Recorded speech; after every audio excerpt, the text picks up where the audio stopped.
దేవుని నామానికి మహిమ కలుగునుగాక. మీ అందరికీ నా వందనాలు.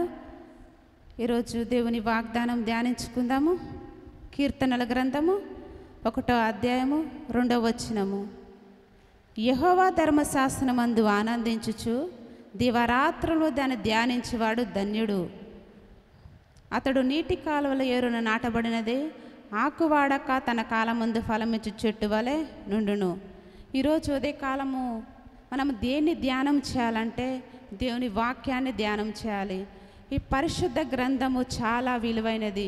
ఈ లోకంలో ఎన్నో బుక్స్ ఉండొచ్చు, ఎన్నైనా సరే నువ్వు విలువ పెట్టి కొన్నా కానీ ఈ పరిశుద్ధ గ్రంథానికి సాటి రావు. దేవుడు ఈరోజు మనతో ఏమని మాట్లాడుతున్నాడంటే, ఒక్కొక్క రోజు దేవుడికి మనకు దయాకిరీటంగా ఉదయకాలం దేవుడు మనకి ఇస్తున్నప్పుడు ఈ వాక్యాన్ని యెహోవా ధర్మశాస్త్రమందు అంటే మనం ఆనందించాలి.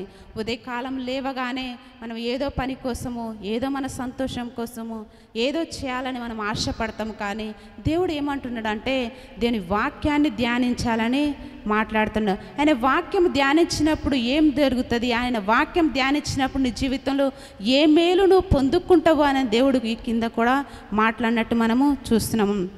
దివారాత్మ దాన్ని ధ్యానించేవాడు ధన్యుడంట. ఈ లోకంలో ధన్యుడని ఏది చదివినా, ఎంత పెద్ద పెద్ద చదువులు చదివినా, ఏ బుక్స్ చదివినా కానీ ధన్యుడని ఏ ఒక్కరూ రాయించి లేదు. కానీ ఈ పరిశుద్ధ గ్రంథాన్ని ధ్యానించినప్పుడు ధన్యత్వంలోనికి దేవుడు మనల్ని తీసుకొస్తా అని దేవుడు మాట్లాడుతున్నాడు. ఈరోజు మనం ఆయన ధన్యత్వంలోనికి రావాలని ఆశపడుతున్నామా? ఆయన వాక్యాన్ని ధ్యానిద్దామా?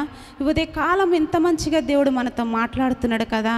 ఒక మనిషి కూడా మనం పిలిచినప్పుడు మాట్లాడాడు, కానీ పక్కనున్న మనిషి కూడా దేవాతి దేవుడే ప్రతిరోజు ఆ పరమును వీడి భూమికి దిగొచ్చి నిన్ను నన్ను దీవించాలని, ఆశీర్వదించాలని, మనతో స్నేహం చేయాలని దేవుడు ఆశపడుతున్నాడు. అదేవిధంగా కింద చూసుకున్నట్లయితే అతడు నీటి కాలువల ఏరున నాటబడినది ఆకువాడక తన కాలమందు ఫలమిచ్చు చెట్టు వలె ఉంటాడు. మనం ఆయన వాక్యాన్ని ధ్యానించినప్పుడు ఎట్లా మనం ఉంటామంటే నీటి కాలువల ఏరున నాటబడిన చెట్టు వలె ఉంటామంట. ఈ లోకంలో నువ్వు ఏది సంపాదించినా మంచిగా ఉంటావు. దేన్ని నువ్వు తీసుకొచ్చుకున్నా, దేన్ని చాలా విలువ పెట్టి నువ్వు ఏది నీ జీవితంలోనికి ఆహ్వానించుకున్నా కానీ నువ్వు మంచి ఫలాలు ఇచ్చే చెట్టు వలె ఉండవని దేవుని వాక్యం సెలవిస్తుంది. ఈరోజు మంచి ఈ లోకంలో ఎక్కడా లేదు. మంచి ఏదైనా ఉందంటే ఎటు చూసినా కానీ లేదు. ఈ లోకంలో మంచి లేని లోకానికి ఆయన నామాన్ని గణపరిచి ఆయన మాత్రమే ఈ లోకంలో మంచి అని చెప్పి చెప్పబడుతున్న ఈ పరిశుద్ధ గ్రంథాన్ని మనము ధ్యానించుకున్నట్లయితే, మనం చదివినట్లయితే నీటి కాలువల ఏరున నాటబడిన చెట్టు వలె ఉంటామని ఈరోజు దేవుడు మాట్లాడుతాం. తన కాలమందు ఫలమిచ్చు చెట్టు అంట. ఏ కాలానికి నీ జీవితంలో ఏది కావాలో, ఏ కాలానికి నువ్వు ఏది పొందుకోవాలో దేవుడు ఇవ్వాలని ఈరోజు నీతో ఆశపడి మాటలు నీకు చెప్తూ ఉన్నాడు. కానీ ఈరోజు మనము చాలా విలువ పెట్టి ఎన్నో చెట్లు కొనుక్కొచ్చుకుంటాం, కానీ చాలా చెట్లు ఉన్నాయి. కానీ ఈ లోకంలో నువ్వు నేను కావాలంట దేవుడికి. చాలా విలువైన వ్యక్తిగా దేవుడు చేయాలని ఆశపడుతున్నాడు. ఈ లోకంలో ఏ చెట్టుకి విలువ లేదు, దేనికి విలువ లేదు. కానీ నీకు నాకు విలువిచ్చి నువ్వు ఫలాలు ఇచ్చేలాగా ఉండాలి, నువ్వు ఆశీర్వదించబడాలి, నువ్వు వాడబారని చెట్టులాగా ఉండాలి. మంచిగా నువ్వు ఒక తోటలో ప్రతిరోజు నీరు కడుతున్నప్పుడు ఆ చెట్లు ఏ విధంగా ఉంటాయో, ఆ తోట ఏ విధంగా ఉంటుందో అంతకంటే విలువైన వ్యక్తిగా దేవుడు ఈరోజు నిన్ను చేయాలని ఆశపడుతుండు. ఈరోజు మనం ఏం చేద్దాము? లోకంలో ఎన్నో ఫలాలు ఉన్నాయి, కానీ మనం ఆత్మీయంగా ఫలించాలని, ఆత్మీయంగా వృద్ధిలోనికి రావాలని, ఆత్మ ఫలాలు మనం ఫలించాలని దేవుడు కోరుకుంటున్నాడు. ఈ లోకంలో ప్రతి ఒక్కరూ ఈ వాక్యాన్ని వింటున్న ప్రతి ఒక్కరు ఈ ఉదయ కాలంలో కూడా దేన్ని ధ్యానిస్తున్నారు? ఏది మీ జీవితంలో దేవుని కొరకు నిలబడుతున్నారు? దేన్ని ధ్యానిస్తున్నారు? లోకంలో దేని కొరకు నిలబడాలని ఆశపడుతున్నారు? దేని వైపు నీ మనసు, దేని వైపు నీ దృష్టి ఉంచుతున్నారు? నా జీవితంలో చూసుకున్నట్లయితే ఎన్నిక లేని నా జీవితము, ఈ చోట నిలబడి మాట్లాడే అర్హత నాకు లేదు. నా జీవితంలో అయితే మూడు బారిన జీవితాన్ని దేవుడు చిగురింపచేసి ఈ పరిశుద్ధ గ్రంథము ఈరోజు మీ మధ్యలో ఈ విధంగా మీకు నాకు సరిపడే మాటలు దేవుడు నా ద్వారా మాట్లాడించడానికి దేవుడు కృప చూపుతుండు.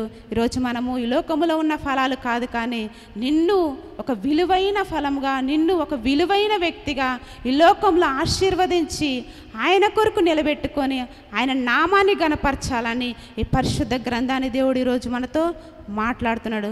ఈ మాటలు వింటున్న మీ అందరికి కూడా మీ జీవితాలలో దేవుని కొరకు నిలబడాలని, దేవుని కొరకు వాడబడాలని, దేవుని కొరకు ఫలించేవారుగా, ఆయన ఇచ్చు ఆత్మ ఫలాలుగా మనము, ఆయన ఫలింపజేసే ఆత్మ ఫలం చెట్టుగా మనం ఉండాలని దేవుడు ఆశపడుతున్నాడు. ఈ మాటలు దేవుడు దీవించునుగాక. ప్రార్థించుకుందాము. మహాపరిశుద్ధుడైన దేవానికి స్తోత్రాలు చెల్లిస్తున్నాం తండ్రి. గనుడానికి వందనాలు చెల్లిస్తున్నాం తండ్రి. నాయన ఈ ఉదయ కాలంలో ప్రభా నా తండ్రి, ఈ మాటలు వింటున్న ప్రభా ప్రతి ఒక్కరిని మీరు దీవించండి, ఆశీర్వదించండి ప్రభా. నాయన పరిశుద్ధాత్మ దేవుడానికి వందనాలు చెల్లిస్తున్నాం తండ్రి. ఒక వ్యక్తి జీవితంలోనికి మీరు మాత్రం వచ్చినప్పుడు నా తండ్రి నాయన ఆ వ్యక్తి జీవితం మార్చబడుతుంది ప్రభా. నీ వాక్యాన్ని ధ్యానించినప్పుడు ఆ వ్యక్తి నా ప్రభా ఈ లోకంలో నా తండ్రి నాయన మంచి వ్యక్తిగా, ఈ లోకానికి నిన్ను చూపే వ్యక్తిగా నిలబడగలుగుతారు ప్రభా. ఈ వాక్యం వింటున్న ప్రతి ఒక్కరితో మీరు మాట్లాడండి, ఆశీర్వదించండి అయ్యా. ప్రతి ఒక్కరు నా తండ్రి నాయన నీ వైపు దృష్టించి నా తండ్రి నీ వాక్యాన్ని దివారాత్రులు ధ్యానించేవారుగా నా ప్రభా, ఆ వాక్యాన్ని అయినా అనేకులకు నా తండ్రి నాయన పంచేవారుగా నాయన, అనేకుల ఆత్మ ఫలాలు నా తండ్రి నాయన ఫలభరితముగా మార్చబడే వ్యక్తులుగా మార్చండి ప్రభా. అయ్యా నీకే వందనాలు స్తోత్రాలు చెల్లిస్తున్నాం తండ్రి. గనుడానికి వందనాలు చెల్లిస్తున్నాం తండ్రి నాయన. ఈ ఉదయ కాలంలో నా తండ్రి నీ మాటలు వింటున్న వ్యక్తి ఆయన ఏ వ్యక్తి కృంగిపోయినారో, ఏ వ్యక్తి నా తండ్రి నలిగిపోతున్నారో ప్రభా, ఏ వ్యక్తి ఏ సమస్యలో ఉన్నారో ప్రభా నాయన, నీ వాక్యం ఆదరించేది, నీ నామం నిలబెట్టేది నా తండ్రి నాయన. అయ్యా నీకే వందనాలు. నువ్వు తప్ప మరొక ఆధారము లేదు ప్రభా. నువ్వు మాత్రమే నిజ రక్షకుడు అని ప్రతి ఒక్కరు ఎరుగునట్లు దయ చూపి కృప చూపించిన తండ్రి నాయన. అయ్యా నీకే వందనాలు స్తోత్రాలు చెల్లిస్తున్నాం తండ్రి నాయన. ఈ వాక్యాన్ని నా తండ్రి నాయన ప్రతి ఒక్కరి హృదయాలలో నాయన నాటబడినట్లు ఫలించినట్లు కృప చూపి దయ చూపించిన తండ్రి నాయన. నీకే వందనాలు స్తోత్రాలు చెల్లించుకుంటూ అయ్యా ఈ ప్రార్థన సన్నిధికి చేర్చుకోమని ప్రభువైన యేసుక్రీస్తు నామములో అడిగి వేడి ప్రార్థిస్తున్నాం తండ్రి. ఆమేన్. Praise the lord. మిమ్మల్ని మీ కుటుంబాలని దేవుడు ఆశీర్వదించి దీవించి ఆయన కొరకు నిలబెట్టి వాడుకొనుగాక. ఆమేన్.